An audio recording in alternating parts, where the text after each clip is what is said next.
Hello, everybody. Welcome to Divinely Guided 7777. Here I come with the message of the day.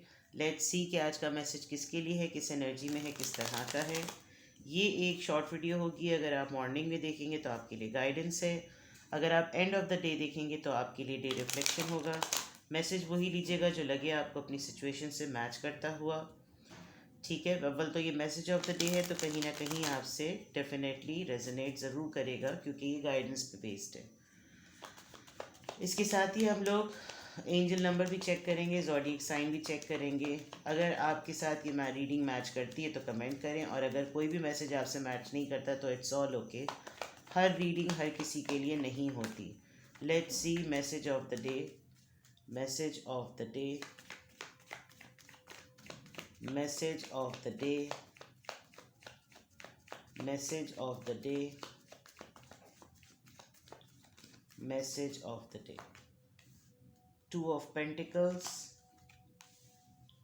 Four of Wands, Three of Swords. All right. Bottom of the deck, Five of Pentacles. आज का दिन थोड़ा सा heavy है आपके लिए. अगर आप मैरिड हैं तो आपके हस्बैंड से या आपकी वाइफ से आपकी खटपट हुई है, कोई बातचीत ख़राब हुई है. पहले साइंस बता देती हूँ मैं. Taurus, Virgo, Capricorn, Aries, Leo, Sagittarius, Libra, Gemini, Aquarius. Again Taurus, Virgo, Capricorn. आपको आज काफ़ी लेफ़्ट आउट फील होगा. आपको लगेगा कि there is nobody around, कोई सपोर्ट सिस्टम नहीं है. और आज आप बहुत ज़्यादा अधूरा सा फील करेंगे. फाइनेंसेस को लेकर काफ़ी परेशान हैं आप. कुछ ऐसा आपने नोटिस किया है या आप कुछ फील ऐसा कर रहे हैं जैसे आप बिल्कुल लेफ़्ट आउट हैं, कोई चार्म नहीं है, डाउन है आपकी आज की एनर्जी. यस. आपको लग रहा है कि आप पहले से कहीं ये फील कर रहे हैं कि कोई जो है वो फाइट एक्सपेक्टेड है. आपको हर किसी को जवाब देना बहुत ज़्यादा ज़रूरी है. आप अपने आप को रेडी किए हुए हैं बहुत सारे सवालात के लिए जो कि आपकी तरफ आ नहीं रहे हैं.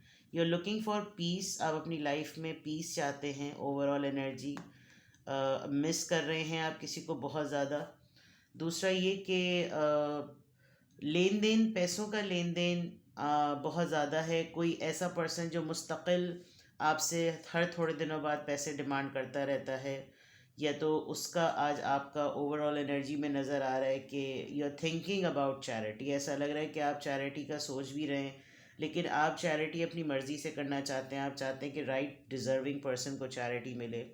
दूसरा ये कि आप काफ़ी तैयार बैठे हुए हैं. आप पहले ही से पता नहीं क्यों तैयार बैठे हुए हैं कि कोई मुझसे पूछे और मैं फ़ौरन से उससे लड़ूं या मैं फ़ौरन से अपना डिफेंस करूं. और आने दो, मुझ पे सवालात क्यों नहीं आ रहे हैं. आज आपके सामने बहुत सारे ऐसी ऐसी चीज़ें आएंगी जिसमें आपको अपना पॉइंट ज़रूर क्लियर करना पड़ेगा. एंड ओवरऑल एनर्जी में आपकी फीलिंग ऐसी है, आप किसी चीज़ से डिटैच भी होना चाह रहे हैं. आपको लग रहा है कि जो लटकन शटकन वाले लोग होते हैं साथ में जो चिपक जाते हैं, आप उनको छोड़ दें. या अभी रिसेंटली किसी ने आपको एक लेफ़्ट आउट फीलिंग कराई है. कोई नोटिस कर रहा है कि आप हर किसी को आहिस्ता आहिस्ता आहिस्ता आहिस्ता करके सबकी ज़िंदगियों से कट रहे हैं, छोड़ रहे हैं सबको. ये भी एक चीज़ कोई किसी ने भी रिसेंटली नोटिस की है. बट ओवरऑल एनर्जी में आप फाइनेंशियली थोड़ा सा परेशान हैं. हाथ आपका टाइट चल रहा है. आप एक्सपेंसेस के ऊपर बहुत ज़्यादा काम करेंगे, और आप अपने साथ कोई ऐसा पर्सन नहीं चाहते जो बिला वजह में आपकी ज़िम्मेदारियाँ बांटने के बजाय बढ़ने का सबब बने. तो ओवरऑल एनर्जी आपकी मैसेज ऑफ द डे में ये नज़र आ रही है विद 5 ऑफ पेंटिकल्स. अफसोस है आपको. आपको बहुत अकेलापन महसूस हो रहा है. आपको लग रहा है इस वक्त आपको किसी की मदद की बहुत ज़्यादा ज़रूरत है, लेकिन आपकी सराउंडिंग में कोई भी नहीं है जो आपकी मदद करे. हो सकता है कल आपकी लड़ाई अपने पर्सन से, अपने पार्टनर से हुई हो, जिसकी वजह से आपको बहुत ज़्यादा लेफ़्ट आउट फील हो रहा है. दूसरा ये कि आपको डिच्ड भी महसूस हो रहा है. तो ये ओवरऑल एनर्जी आपकी इसकी है. Now coming back to this, आप कमिटमेंट को लेकर, रिलेशनशिप को लेकर कन्फ्यूजन फील कर रहे हैं. आपको समझ नहीं आ रहा कि ये रिश्ता किस तरफ जा रहा है. आपको समझ नहीं आ रहा कि ये शादी किस तरफ जा रही है, ये पार्टनरशिप किस तरफ जा रही है. मैं करियर देखूं, मैं रिश्ता देखूं, मैं जॉब देखूं, मैं बिज़नेस देखूं, मैं पर्सन देखूं या मैं पैसे देखूं, मैं फाइनेंसेस देखूं या मैं अर्निंग देखूं. आप बहुत ज़्यादा कंफ्यूज्ड हैं. और रिलेटेड टू दिस आप काफ़ी हार्ट ब्रोकन भी हुए हुए हैं अपने रिलेशनशिप को लेकर। आपको रिसेंटली थर्ड पार्टी का पता चला है, कल रात आपकी और आपके पार्टनर की यकीनन कोई आर्ग्यूमेंट हुआ है, या आप अपनी स्टेबिलिटी को या कमिटमेंट को या सेटलमेंट को या शादी को लेकर काफ़ी ज़्यादा परेशान है कि आपको इसमें बार बार इस तरीके का सामना क्यों करना पड़ता है। आज के मैसेज ऑफ द डे में आपको अपनी शादी से रिलेटेड, अपनी पार्टनरशिप से रिलेटेड कोई ऐसी बात पता चलेगी कि जैसे आप थर्ड पार्टी में हैं, आपके साथ थर्ड पार्टी डीलिंग हो रही है। आपके पर्सन भी हो सकते हैं ये, लेकिन मुझे मुझे ज़्यादातर ये आप लग रहे हैं। आप बहुत कंफ्यूज्ड माइंड में हैं, आपको समझ नहीं आ रहा कि आप इस चीज़ को ठीक करने के लिए किस तरफ जाएं। बिकॉज़ एक तो आप हार्ट ब्रोकन हैं, वैसे ही लेफ़्ट आउट फीलिंग आपकी आ रही है। तो आज के दिन या तो आपको लगेगा कि प्रायोरिटी किस चीज़ को दी जाए, स्टेबिलिटी को दी जाए, तो इस पे काम किया जाए। लेकिन बहुत दिनों से आप इस मैटर को लेकर हर्ट हैं, और आज के दिन आपको ऐसा फील होगा कि डू एंड डाई वाला मैटर करते हैं। मैं फ़ैसला लेना चाहूँ तो मैं क्या फ़ैसला लूँ। बड़ी स्ट्रेंज बात है कि 2 3 4 बड़ी सीरीज़ में नंबर आए, 2 3 4 एंड 5 बिल्कुल सीरीज़ में नंबर आए हैं। तो दैट मीन्स आपकी सीधी सीधी सी लाइफ चलती चली आ रही है, और सीधी सीधी सी लाइफ में जो बेसिक चीज़ें हैं वो उलट पुलट हुई हुई हैं। तो आज के दिन अगर मैसेज ऑफ द डे की बात की जाए तो definitely there is a juggling. आप दो चीज़ों को लेकर जगल कर रहे हो। वो जगल आपकी पार्टनरशिप लाइफ या आपकी फैमिली लाइफ या आपकी मैरिड लाइफ से रिलेटेड ज़रूर है। आपके पर्सन ने आपको जिस भी तरह से जो कमिटमेंट दी हुई है उसमें वो कमिटमेंट के टाइम पर आपको बहुत जगलिंग महसूस हो रही है, बिकॉज आपको पता चल रहा है कि या तो आप थर्ड पार्टी पर्सन हैं या फिर आपको थर्ड पार्टी डीलिंग की जा रही है। आप किसी ना किसी बात पर दुखी ज़रूर हैं, अफसोस में ज़रूर हैं, और वो अफसोस डेफिनेटली इस रिलेशनशिप का है। आप यूनियन चाहते हैं, यूनियन नहीं हो रहा। आप सेटल होना चाहते हैं, सेटलमेंट नहीं हो रही। आप शादी को संभालना चाहते हैं, वो नहीं संभाल रही। आपका दिल बार बार हर्ट हो रहा है, आप बार बार तकलीफ़ से गुजर रहे हैं, और ये बहुत क्लियर नज़र आ रहा है। या तो आपने लिटरली प्लान कर दिया है, या आपके हस्बैंड ने या आपकी वाइफ ने या आपके पार्टनर ने आपको कोई बहुत ही सडन न्यूज़ दी है जिसमें आपको बहुत लेफ़्ट आउट फील हो रहा है कि this was not the right time, इस वक्त मुझे ये डिसीजन सुनाना बिल्कुल भी सही नहीं था। या आपने अगर कुछ विटनेस किया है तो आपको बहुत ज़्यादा फ़िक्र हो रही है कि ये मैंने नहीं सोचा था कि मेरे पीछे या मेरे सामने ये हो रहा होगा। This is something very strange कि मेरे साथ ये हरकत हो रही है, मुझे इस तरीके से ट्रीट किया जा रहा है, एंड ब्ला ब्ला ब्ला। तो मैसेज ऑफ द डे में यकीनन आज का दिन आपका उदास है, कंफ्यूज्ड है, आप हर्ट हैं, आप लेफ़्ट आउट फील कर रहे हैं, and this is all coming from the context of your relationship और योर मैरिज। ठीक है, लेट्स सी ज़ोडिएक साइन, किस ज़ोडिएक साइन का इन्फ्लुएंस है, किस नंबर का, किस ड्यूरेशन का, कितनी मुद्दत का जो है वो क्या गाइडेंस आती है। Zodiac sign please guide me, please guide me, किसका इन्फ्लुएंस है। Pisces, find your centre. I think ये इसका अगर लब्बे लवाब दिया जाए और एक कंक्लूड किया जाए तो फाइंड योर सेंटर। आप थोड़ा सा लॉस्ट फील कर रहे हैं। विद इन 12 वीक्स या 1 साल दीजिए इस चीज़ को। आपके सामने जो कुछ भी रिवील हो रहा है, जो कुछ भी आपके सामने अपनी शादी को लेकर, अपनी पार्टनरशिप को लेकर आ रहा है, आपके पर्सन को लेकर आ रहा है, गिव इट टाइम। पाइसीज़ आप खुद हो सकते हैं, आपके पर्सन हो सकते हैं, आपके रिलेशनशिप में जो एनर्जी थर्ड पार्टी की फॉर्म में है वो पाइसीज़ हो सकती है। जो पर्सन आपको छोड़ने के बाद भी आपके ऊपर चिपका हुआ है, आपकी लाइबिलिटी बना हुआ है, आपकी जिम्मेदारी बना हुआ है, वो पाइसीज़ हो सकता है।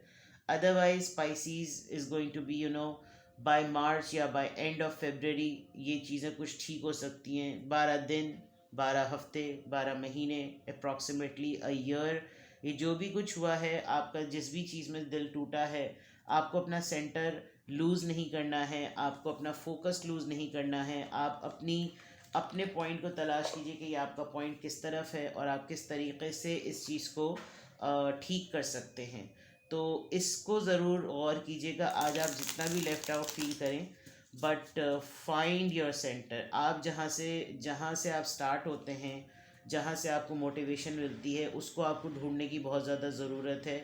सैड जोन में और डाउन जोन में कम रहें। लेट्स सी किस एंजल नंबर से क्या एडवाइस आती है।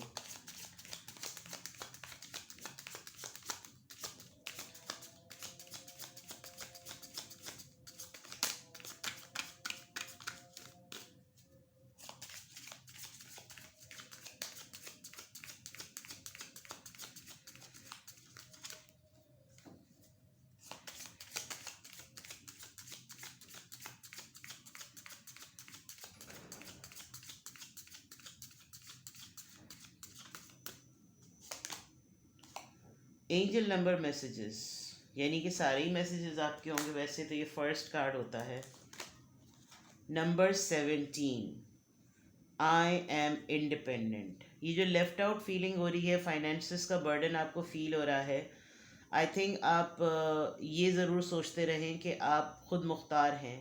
The quality of work you can produce when you are going at it alone is almost unbelievable. You are as independent as you are ambitious, capable of performing every step of the way with efficiency, focus, and skill. मुझे लग रहा है कि आपको ज़्यादातर left out अपने काम की जगह पे भी फील हो रहा है, बिकॉज आप बहुत सारे डिसीजन लेते हैं, उसमें काफ़ी ज़्यादा पार्टीज़ आपके अगेंस्ट होती है या डिपेंडेंट होती है। वैसे अपने तौर पर तो कुछ भी नहीं करती, लेकिन जब आप कोई फ़ैसला लेते हैं तो फ़ौरन उसके ऊपर 10 तरह के मीन मेख निकाल लेती है, और फिर आपके उस डिसीजन के ऊपर आप बिल्कुल तन तनहा खड़े हुए होते हैं। तो सबसे पहली बात तो ये है कि आप इस बात पे कॉन्फिडेंट रहें कि आप इंडिपेंडेंट हैं, क्योंकि आप जिस क्वालिटी का काम देते हैं वो एक्चुअली होता ही तब सबसे बेस्ट है जब आप इसको कंप्लीटली अकेले करते हैं। The quality of work you can produce when you are going at it alone. जितना आप अकेले होंगे तो आपका फोकस उतना ही, फाइंड योर सेंटर वाली बात, उतना ही फोकस आपका उस काम के ऊपर होगा, और आपको कोई डिस्ट्रैक्शन नहीं होगी, क्योंकि वैसे तो कोई कंट्रीब्यूट कर नहीं रहा, ना एफर्ट में, ना ओपिनियन में, ना डिस्कशन में, और कोई उसके ऊपर एक्शन भी नहीं ले रहा होता। आप उसका चार्ज लेते हैं तो आप उतने ही इंडिपेंडेंटली उसका चार्ज लीजिए, बिकॉज आप काफ़ी एम्बिशियस हैं, आप काफ़ी मुस्तकबिल के बारे में बहुत ज़्यादा पुरजोश हैं, और आप उसी तरह काम करें, क्योंकि आपके अंदर ये सलाहियत है कि आप हर स्टेप को उस तरीके से लेते हैं जितने आप फर्मा बरदारी वाली बात, क्योंकि आप माशाल्लाह से स्किल्ड हैं, आपका फोकस डिस्ट्रैक्ट नहीं होता।